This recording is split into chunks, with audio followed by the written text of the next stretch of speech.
I was just 17 there. Then,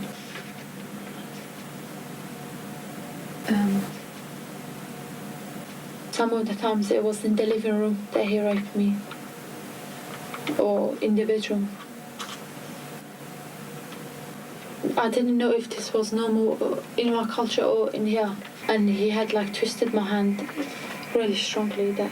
So one of the bones, it has like stand out from my other wrist. Imagine a place where family ties bind too tight, turning from safe havens into chains. This is Crime Pulse Stories, diving deep into the heart of darkness within our own homes. Today, a harrowing journey of betrayal and a fight for freedom that echoes tragedy. Our tale spins out of London's bustling life in the early 2000s, reaching back to the stark landscapes of mid 70s Iraq. Here, in a world bound by stringent traditions and expectations, our story's seeds are sown, marking the onset of a saga that bridges continents and decades. As we peel back the layers to the mid 1970s Iraq, our narrative begins in the Kurdish region, a tapestry of rugged landscapes and ancient traditions. This era, marked by political upheaval, also clung tightly to cultural practices passed down through generations. Among these was the custom of arranged marriages, a practice deeply ingrained in the social fabric of the time. In a small village nestled among the rolling hills, a marriage was arranged between two individuals, unknowingly setting the stage for a saga that would transcend borders and decades. The bride and groom, bound not by love, but by familial duty, found themselves at the heart of a tradition that saw marriages as alliances between families rather than unions of hearts. This was a world where personal choice was often overshadowed by collective decision making, where individual desires took a back seat to communal expectations.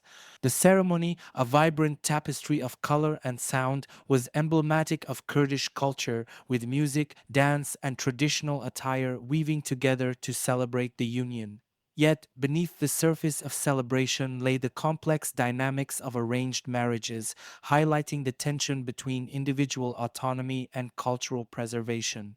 This tension was not just a personal struggle for the couple, but a reflection of the broader challenges faced by communities caught between the allure of modernity and the pull of tradition. As the couple embarked on their new life together, their story became a microcosm of the Kurdish diaspora's experience, particularly as they later sought refuge in the bustling metropolis of London. Their journey from the serene hills of Iraq to the urban sprawl of London in the early 2000s was not just a change of scenery, but a dramatic shift in cultural contexts. Here, the traditions that once dictated their lives were confronted with the individualistic ethos of the Western world, setting the stage for a narrative fraught with conflict, adaptation, and the quest for identity in a land far removed from their origins. As the new millennium dawned, our family, like many others, sought refuge from the shadows of Saddam Hussein's regime, embarking on a journey that promised safety but demanded sacrifice. This leap of faith was not merely a migration, but a pilgrimage towards hope, carrying nothing but their unyielded traditions and the scars of their past. Landing in London, a city where history and modernity intertwine, the family found themselves at a crossroads between the familiar whispers of their heritage and the bold, uncharted melodies of the West. London, with its sprawling parks, historic alleys, and the relentless pace of life, offered a stark contrast to the serene landscapes of Kurdistan. The family, once surrounded by the comforting embrace of their community, now navigated the complexities of a society that prized individualism over collective identity.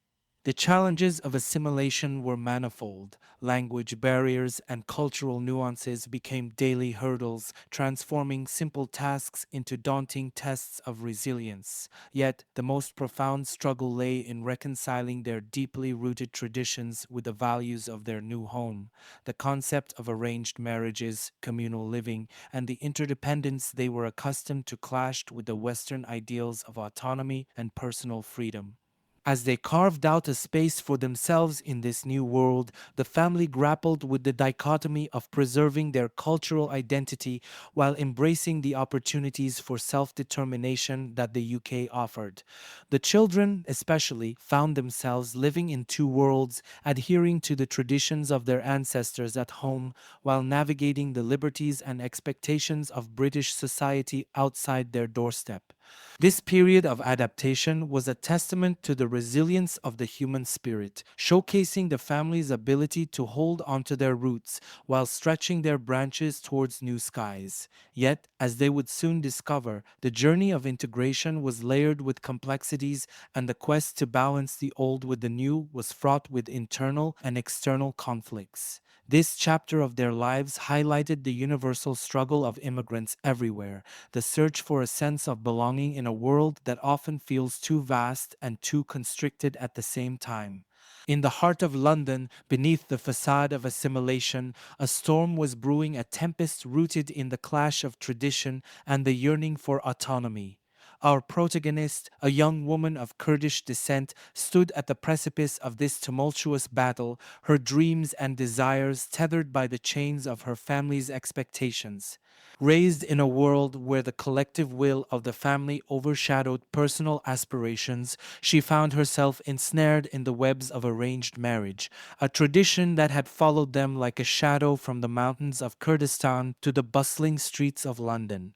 This institution, revered by her family as a sacred bond, became her prison, suffocating her hopes for love and freedom. The catalyst for her rebellion was not a moment, but a mosaic of them small, defiant acts of resistance that crescendoed into a loud cry for independence. It began with secret English classes, a forbidden smartphone, and friendships outside the Kurdish community. Each act of defiance was a step away from the path laid out for her, a path that led to an arranged marriage just like her mother's and grandmother's. The tension within the family escalated with each step she took towards autonomy. Arguments became as frequent as meals, each one a painful reminder of the widening chasm between her and her family.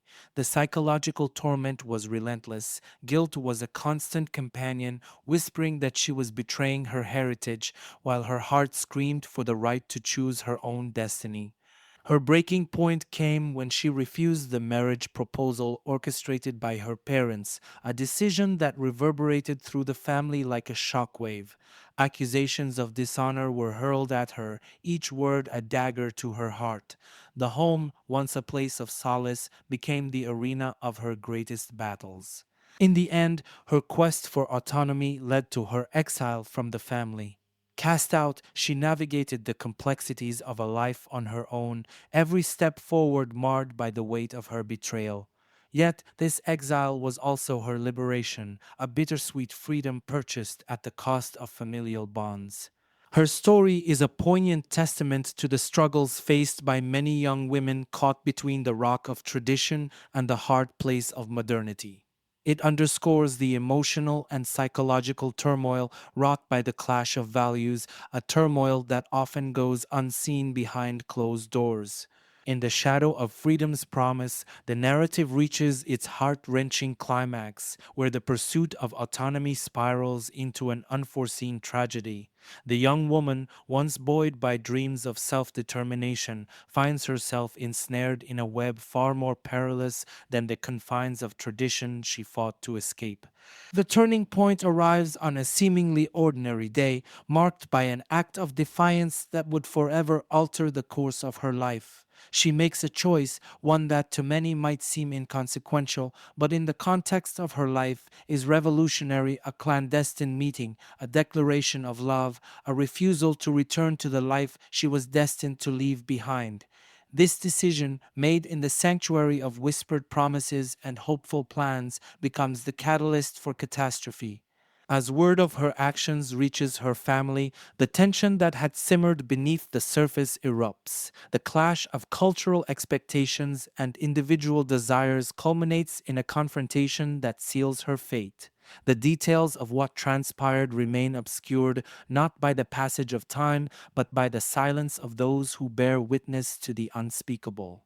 In the aftermath, the young woman's aspirations for a life of her choosing are extinguished, leaving behind a void where once there was hope. The community, both local and abroad, reels in the wake of the tragedy, confronted with the stark reality of what happens when the bonds of tradition are wielded not as a guide but as a weapon. This chapter of the story, while marked by loss, serves as a poignant reminder of the cost of cultural and familial conflict.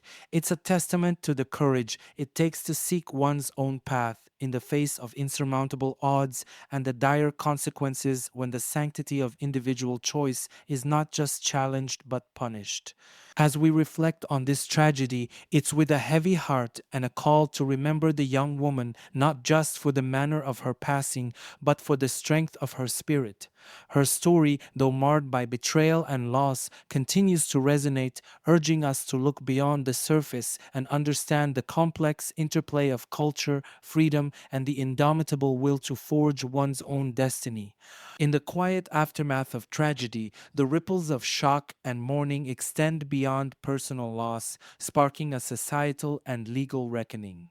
The community, torn between the sanctity of cultural traditions and the universal right to personal freedom, finds itself at a crossroads, questioning the very foundations upon which it stands.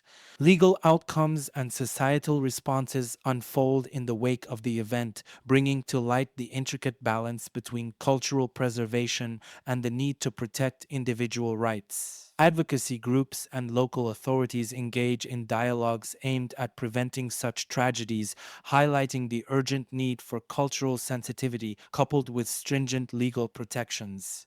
This incident becomes a catalyst for change, igniting debates on honor, individuality, and the price of adherence to tradition at the expense of human rights. It underscores the challenging path toward cultural integration, where the preservation of heritage must not infringe upon the inalienable rights of the individual to choose their destiny. As we reflect on this story, we are reminded of the delicate dance between honoring one's roots while embracing the freedoms afforded in a new land. The tragedy serves as a poignant reminder of the ongoing struggle to define identity in a multicultural world, urging societies to reevaluate the meaning of honor and the cost of its preservation. This story, woven from the threads of tradition, aspiration, and tragedy, lays bare the complexities of navigating between two worlds. It sheds light on the stark realities faced by those caught in the tension between cultural loyalty and the quest for personal autonomy. As we close this chapter, we recognize the profound impact of this tale on the community, the legal system, and the ongoing discourse around cultural practices and human rights. It is a sobering exploration of the limits of tradition, the bounds of familial loyalty, and the enduring quest for individual freedom. This narrative, though marked by sorrow, also serves as a testament to the resilience of the human spirit and the unyielding desire for self determination. It compels us to examine the intricacies of cultural integration and the paramount importance of safeguarding individual rights within the tapestry of community. As we turn the page on this story, let us carry forward the lessons it imparts. In a world rich with diversity, the balance between cultural respect and individual freedom remains a pivotal challenge. We invite you to ponder this tale's themes and share your reflections. How do we honor the tapestry of human cultures while ensuring the rights of every individual are upheld? Your insights and discussions enrich the conversation and drive us towards a more understanding and just society. Remember to subscribe to Crime Pulse Stories for more narratives that challenge, inform, and engage. Together, let's delve into the stories that shape our world, spark dialogue, and inspire change.